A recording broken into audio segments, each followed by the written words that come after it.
President Trump has just issued what he says is a final warning to Hamas. His statement was published on his Truth Social account. It's such a remarkable statement from a president of the United States that it's worth reading in full. President Trump said, "Shalom Hamas can mean hello and goodbye. You can choose. Release all of the hostages now, not later, and immediately return all of the dead bodies of the people you murdered, or it is over for you. Only sick and twisted people keep bodies, and you are sick and twisted. I'm sending Israel everything it needs to finish the job. Not a single Hamas member will be safe if you don't do as I say. I've just met with your former hostages, whose lives you have destroyed. This is your last warning. For the leadership, now is the time to leave Gaza while you still have a chance. Also to the people of Gaza, a beautiful future awaits you, but not if you hold hostages. If you do, you are dead. Make a smart decision. Release the hostages now, or there will be hell to pay later." End quote. President Trump's statement comes at a critical time. Phase 1 of the hostage ransom payment is over. Hamas remains the government of Gaza. Hamas controls Gaza. During phase 1 of the ransom payment, Hamas released a total of 33 living and murdered Israeli hostages in exchange for Israel releasing over 1,000 Palestinian terrorists and Gazans who were detained after October 7th. And Hamas secured the full withdrawal of Israeli forces from almost all of Gaza. Israel paid a ransom in order to bring its citizens home. We're not at phase 2 because Hamas refuses to give up power in Gaza. Phase 2 says that Israel must withdraw from all of Gaza, including the Gaza-Egypt border where Hamas smuggles weapons. It also says Israel must end the war in exchange for Hamas releasing the remaining living hostages. Israel won't end the war in Gaza, with Hamas as the government of Gaza promising to do more and more October 7th massacres from Gaza. Hamas says it won't release more hostages unless Israel allows Hamas to remain in power and plot more October 7th massacres. We are at an impasse. That is why President Trump's comments are so important. Hamas needs to get the message that it must free the hostages and surrender. Every world leader should send the same message that Trump sent. Trump's message to Hamas came as he met in the Oval Office with a number of Israeli survivors of Hamas captivity, some of whom escaped the dungeons of Gaza just days ago. These former hostages thanked President Trump for his efforts until now and encouraged him to continue pushing for the release of every hostage who remains in Gaza. Right now, there are 59 hostages trapped in the dungeons of Gaza. 24 are presumed alive, but they are all at imminent risk of death. I will not stop fighting for them until they are all home, and I hope you won't stop fighting for them either. We'll now take your questions. Thank you, Eylon. This is the most common question we've been getting. The Israeli Prime Minister said that Israel would no longer facilitate the transfer of food and supplies into Gaza. How long do you think this policy will last? Hamas is starving the hostages. We saw the images of hostages coming out of the dungeons of Gaza looking like Auschwitz survivors.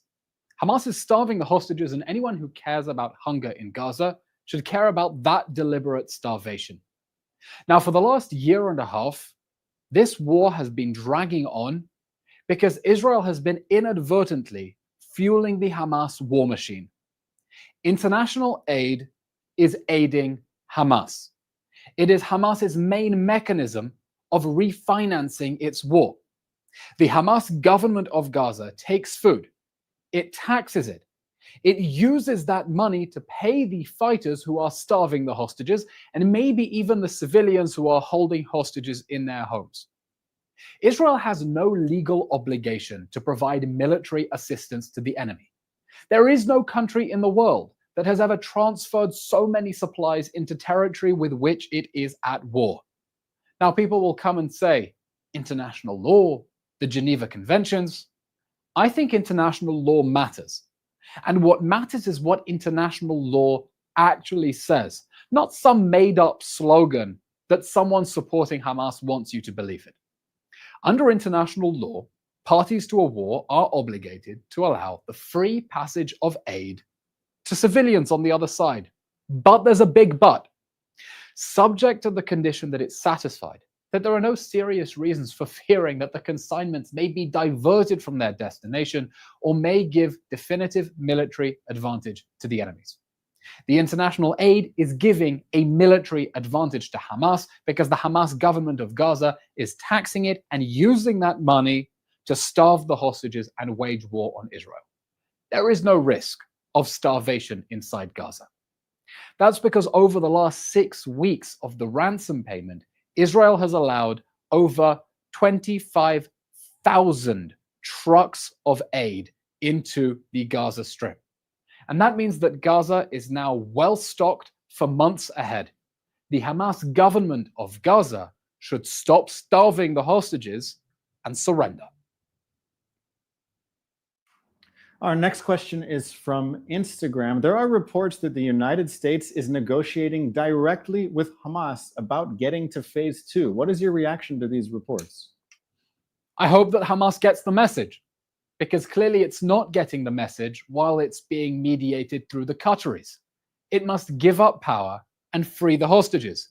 I don't think President Trump can be any clearer. It's time up for Hamas. It's over. Now, so far, the negotiations have been taking place through the mediation of Qatar and Egypt. But Qatar is not a neutral actor. It's not an impartial mediator. Qatar is more like Hamas's agent. Qatar condemned Israel on October 7th for the October 7th massacre. While the Hamas death squads were rampaging through the kibbutzim in the south, Qatar condemned Israel. Because Qatar wants Hamas to win. Qatar told Hamas to keep the hostages until it gets a ransom that allows it to remain in power. Right now, the US and Israel are trying to prevent an inevitable blow-up in negotiations by extending phase 1, telling Hamas, this war will be on ice. We will pause it as long as you keep releasing hostages. And Qatar, the mediator, is telling Hamas, no, hold your ground. You'll get a better ransom deal that will keep you in power.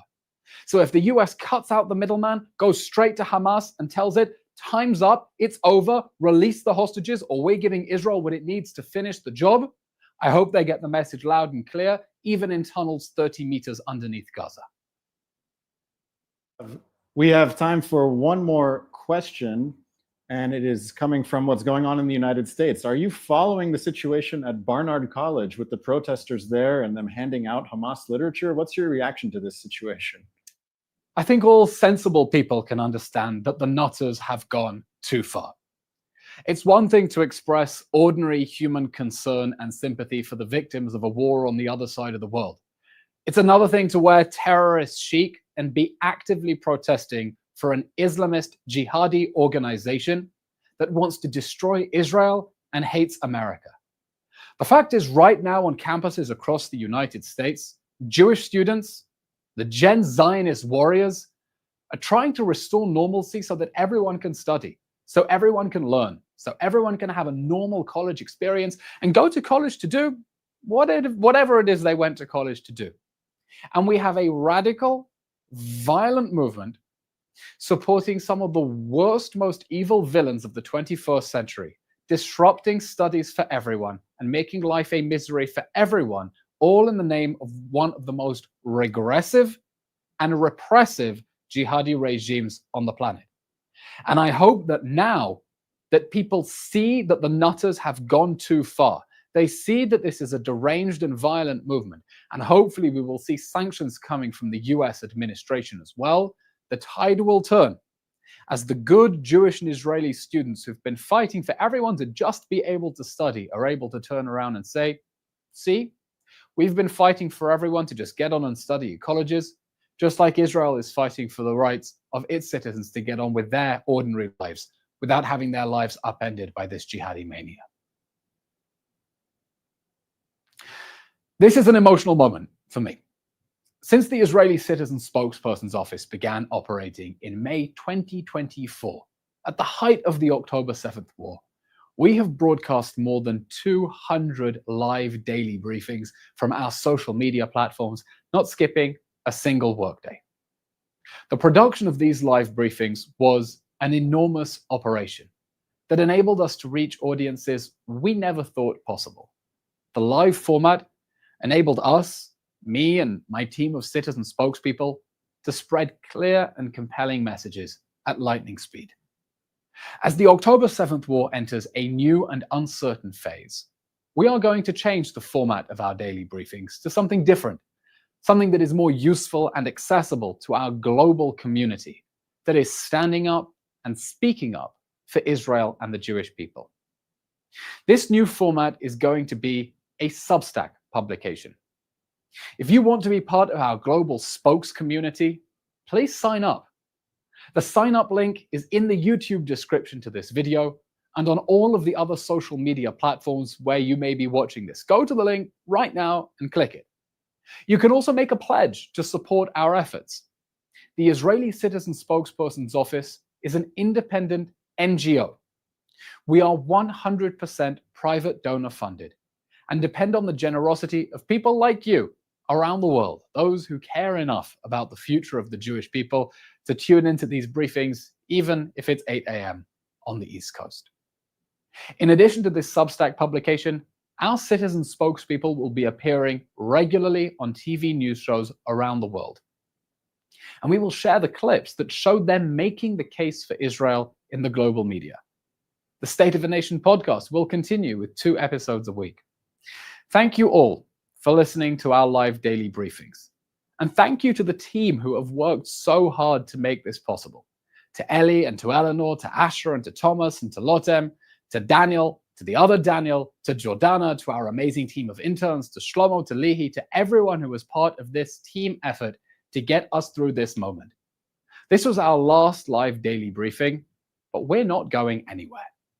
We will keep fighting until every hostage is home, until Hamas can no longer threaten the people of Israel, and until the people of Israel are safe in their own homes. We're just getting started. Thank you for following, and Am Yisrael Chai. Thanks for watching. Drop a comment below. Don't forget to like, share, and hit subscribe to stay updated with our latest content. Until next time, stay informed and inspired. This is Dejobnik signing off.